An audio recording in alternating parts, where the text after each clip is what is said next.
Hello, আমার এই স্টুডিওটা করতে কত টাকা খরচ পড়েছে জানেন? সেটা বলার আগে আমি বলে রাখি, এই স্টুডিওটা আমার আর এখন পছন্দ হচ্ছে না। তার জন্য আমি জাস্ট একটা তালি দেব, আমার স্টুডিও চেঞ্জ হয়ে যাবে।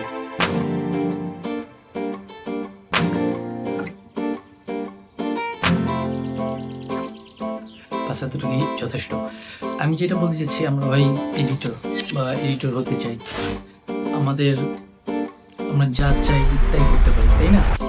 তো স্টুডিও কেন বাদ যাবে? আমাদের কাছে যদি এখনো অনেক টাকা না থাকে ইনভেস্ট করার জন্য একটা ভালো স্টুডিওর জন্য, আমরা ইজিলি এটা করতে পারি জাস্ট কয়েকটা ক্লিকে। কীভাবে করতে পারি সেটা আমি আপনাদের এখনই দেখিয়ে দিচ্ছি। তার আগে বলতে চাই, ভিডিও বানানোর জন্য, video specially talking head video বানানোর জন্য বা টিউটোরিয়াল ভিডিও বানানোর জন্য এই জায়গাটা আপনার খুবই কাজে লাগবে। এটা আপনার শেখা উচিত। যুগের সাথে তাল মিলিয়ে চলার জন্য এআইকে সাথে নিয়ে চলতে হবে, না হয় আমাদের অবস্থা নোকিয়ার মতো হয়ে যাবে। সো চলেন দেখাই It's never black and white.